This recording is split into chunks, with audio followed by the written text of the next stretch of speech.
Welcome, everyone, to Taste Different Gaming Appetizers. And guess who's in the news again tonight? Sony. Sony is prioritizing monthly active users over direct sales now, in a move that has people scratching their heads going, what the fuck? Right? So, PlayStation is shifting its business model to something that aligns more closely with its live service ambitions. And we're going to call it ambitions because they haven't made it yet in live service. Its new CFO, Lin Tao, says. So, in a report, during Sony's recent earnings call, Tao says sell-in units was the focus, but now we are focused on monthly active users. The management is focused on engagement and monthly active users. This is leading to profitability. I think it's leading to hiding the unprofitability, but that's just my opinion. Last quarter, PlayStation had a peak of 124 million active users per month, which means a lot of potential spending. Around half of those users are on PS4. So half of those active users are still on a PS4, if that tells you anything. So they're not buying anything that's new, right? It may seem strange for a company with such a strong foundation of single-player first-party games, which is what I'm thinking, to be prioritizing engagement over actual game sales. But a lot of companies are making huge amounts of money thanks to microtransaction purchased in free-to-play games. I think that they are not doing as well as they think that they are. They're not doing as well as they're telling everybody, and they're trying to change the focus, right? Because their live service games are not doing jack as good as they're hoping they're doing, right? They don't have a strong player base in their subscription service like Microsoft does with Game Pass. Their multi-tiered gaming service isn't doing nowhere near as good as Microsoft's. So it's interesting that they're changing this focus. And I think it's more to hide information from investors and Wall Street to say, we, instead of focusing on number of units sold, we're going to focus on number of active monthly players in the system, right?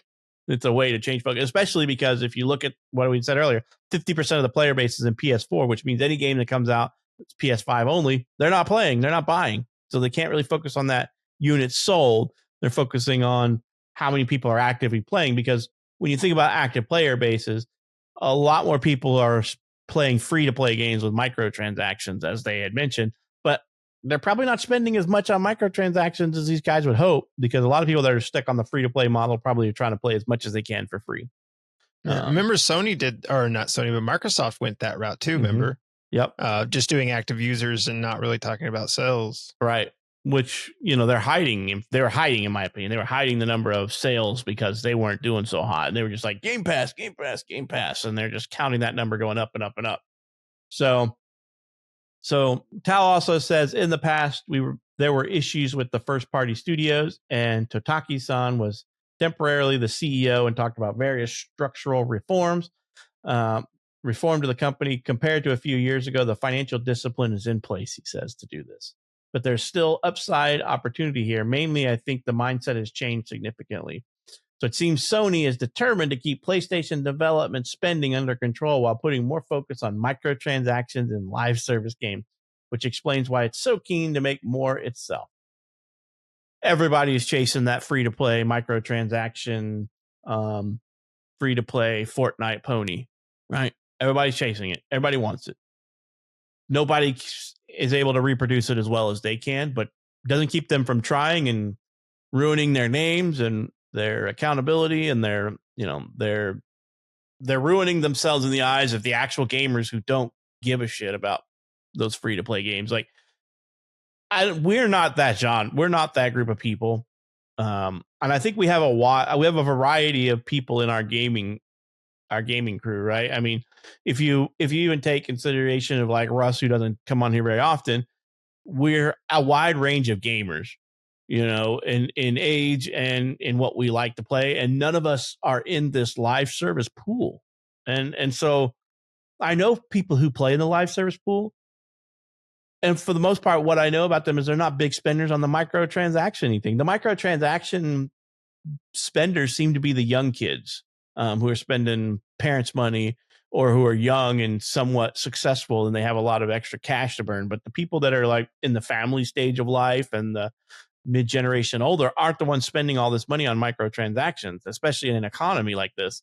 And these studios that are just continually chasing that are going to ruin their name and flush their studio down the toilet, because as the economy shrink in the next few years, people are going to spend less on entertainment and less on entertainment over and over again, until these companies that just have this single mindset of live service microtransaction just cause the downfall of their studios, because they're not diversifying anymore. They're just like, we want to put all our money in this chase the Fortnite, game. How do we create a live service game? Minimal effort, maximum profits, the opposite of Deadpool's slogan, right? Not maximum effort. It's minimal effort, maximum profit. They got the underpants gnomes business model. So they just don't have any substance to make any money. And so they never profit. And I hate to see that. I mean, Sony makes some damn good single player games. They need to stop focusing on microtransaction, free to play, or because nothing is free to play anymore. Even these games that you think should be free to play are coming out at $30 or $50. And then they expect you to have this huge microtransaction market to help support them for a 5, 10, 15, 20-year long game, right? These games, live service games, are ruining gaming, because we're going to end up with nothing but a year of AAA live service games that just fail within weeks to a year after coming out, because that's what's happening now. All these games are coming out and they shut down within a year. And you're just like, well, it took us 5 years to develop this. We have 10 to 50 to $100 million in development costs that we were never able to recoup. So now we got to close the studio down. And then you're going to give the next studio the torch. And that next studio is going to do the same thing, and they're going to close.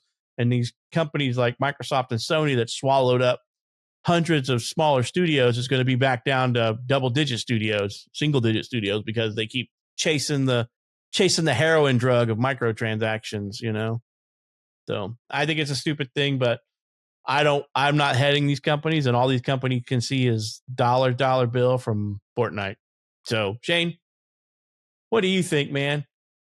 Do you think what do you think about Sony and changing their focus from number of units sold to number of active players playing? I think it looks much better on a investor's portfolio, or an investor's whatever they want to call it, that they show the investor, hey, looks good on a spreadsheet. Yeah, that's exactly what it is. They haven't dropped a first party game in a long while, it seems like. I honestly can't remember the last time they dropped a AAA first party game. And, that's probably part of it, but it does look better. You could say, all right, well, we sold X amount of units, or we sold X amount of games, or you could say, we've got 1 million players a day on this, or whatever the numbers were. And it just looks better on that spreadsheet, but doesn't make it better. So, and Pat, I believe what you're trying to say is Fortnite killed the gaming industry, because that's what, in my opinion, that's exactly what they've done. Except for them. They killed it for everybody else but themselves. Exactly.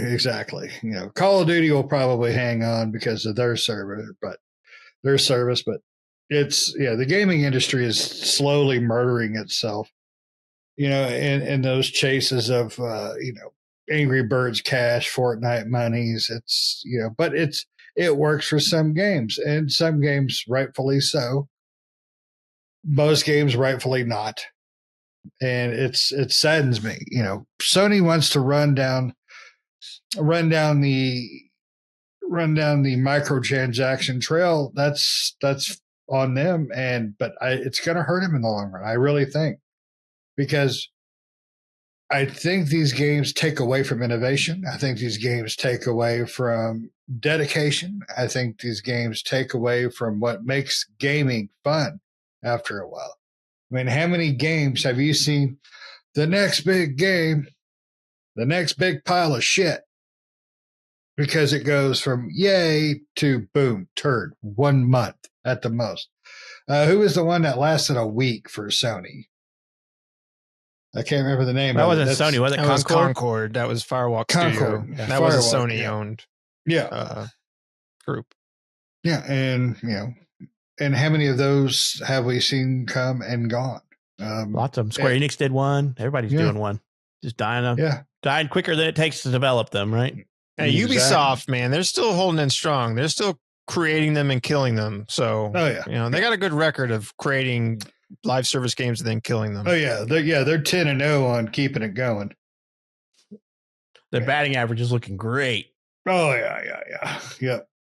Can't wait to buy their digital collector cards. Yeah. No, I don't. And it's a generational thing as well. I mean, the way we see it is different. We've got,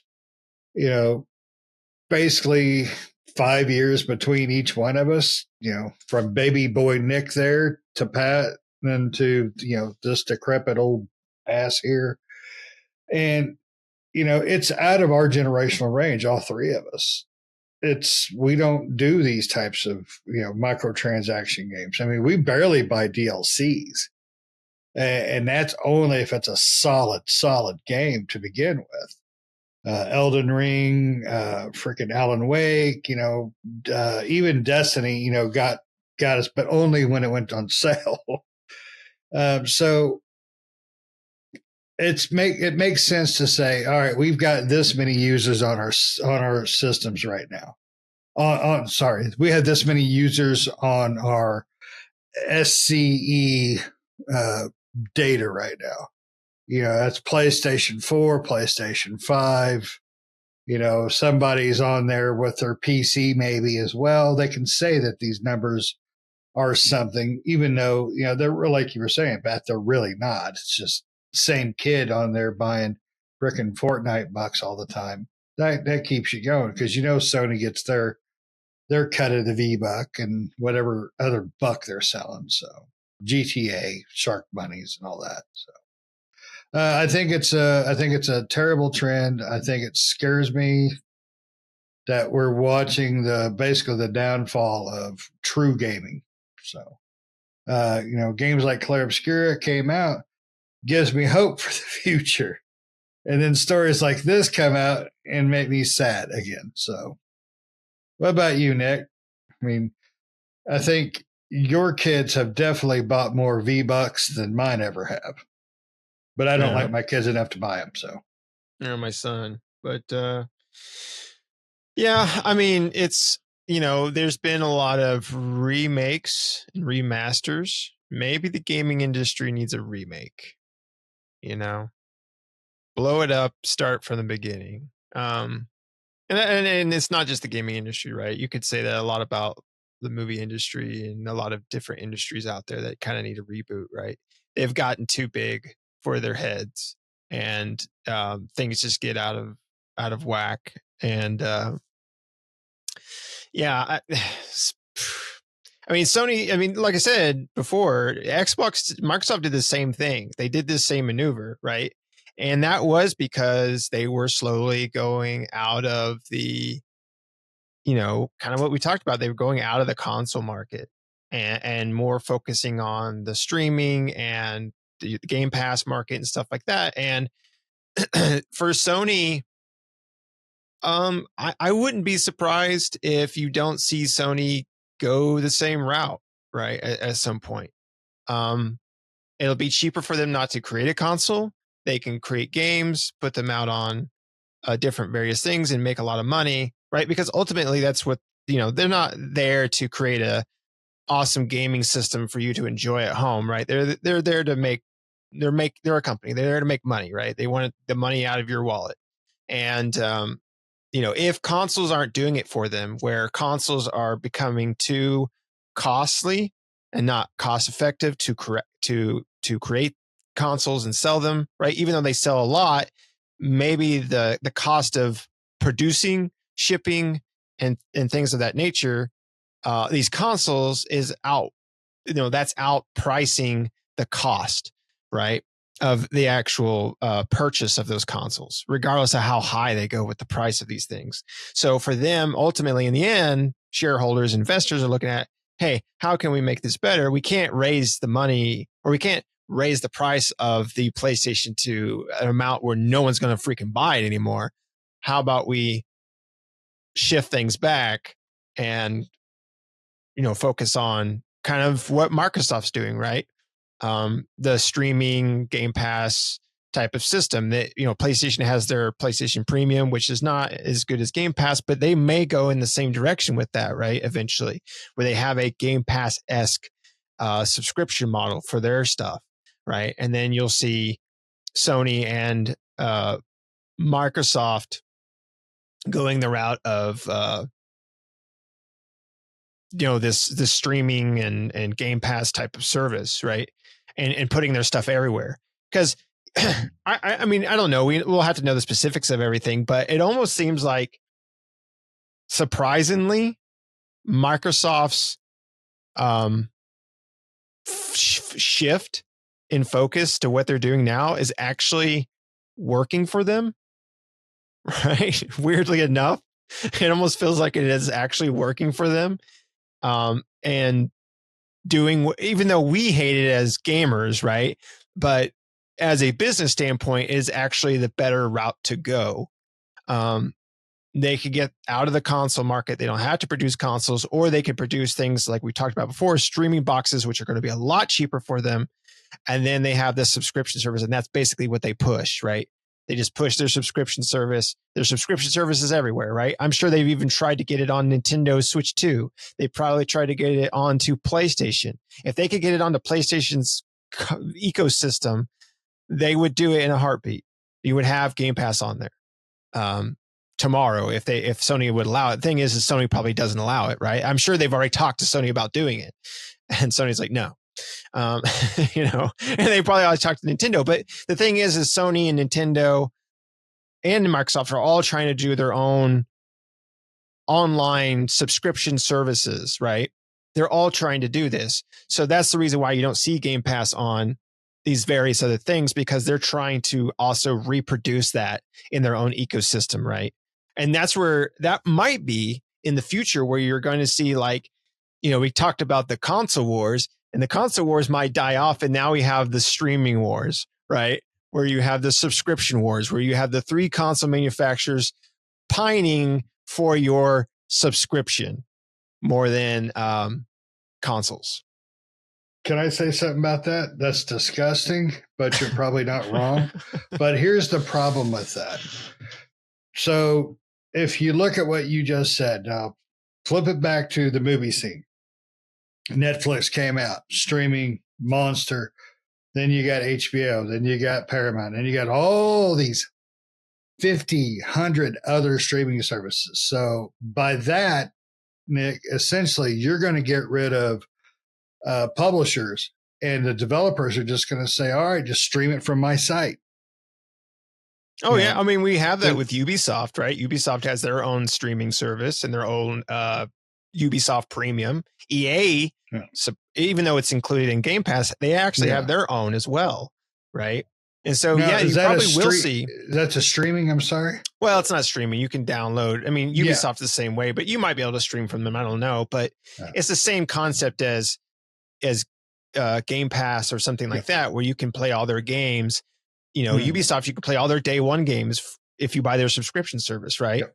And you can play all the Ubisoft games and all their day one games straight from that if you buy their subscription service. So you probably will see, if I were to guess, right? This is all guessing, but if I would say you probably will see publish out there that aren't owned by the big 3 doing a subscription service like that, like having their own, own subscription service off that. Rockstar will probably introduce their own and have all their Rockstar games on it. And you can buy the subscription service. You can play GTA 6 day one with our Rockstar subscription, right? Yep. And stuff like that. $40 a month. Yeah, whatever. I mean, it's and they don't have to worry about the unless they're owned by them, they don't have to worry about the platform, right? Or the platform gets a cut, and they still can put their Rockstar thing, Rockstar is included with Game Pass, right? Or something like that. And now Game Pass costs more money, but, Rockstar also gets a cut of that profit. Yeah, but I think they're just eventually going to just go completely away. It's not going to be Xbox consoles and Sony. It's just going to be everybody streaming their own shit. Pardon my language, and it's going to end up rentals. Is what it's going to end up being. Right.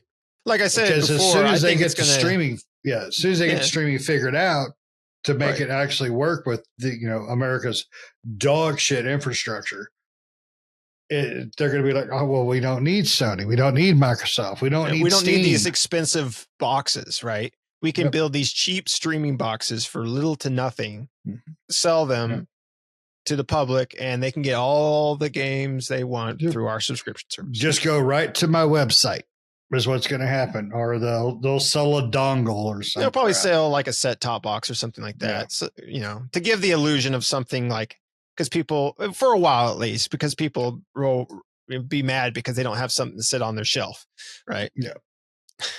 No. Like an Apple TV, right? Those Apple TV boxes. What the hell is that? It's the Apple TV streaming service. Yeah, in a box. Really? Is it shaped like an apple? No, it's shaped like a box. Like a square. Why would I want that? Yeah. So a cubed apple. That's stupid. It's a digital apple. It's digital. You can't have a round apple in digital. It's square. I mean, so that's scary to think about that's where we're going, because that's where TV went. Just like you said, we have umpteen different streaming services. I remember back in the day, cable used to be like $90, and that was the whole point to get rid of it. You were like, hey, I can get Netflix for $9.99 a month or whatever it was back in the day. And then you were like, everybody's like, oh, that's never going to go anywhere. And then they blew up. And now Netflix, if you want the good with the 8K, with the 4K service and everything, is like $25 a month. And it's like, and now HBO has their own. Cinemax used to have their own until they combined with HBO and Max, and Paramount's got their own, and Discovery's got their own. Everybody's got their own.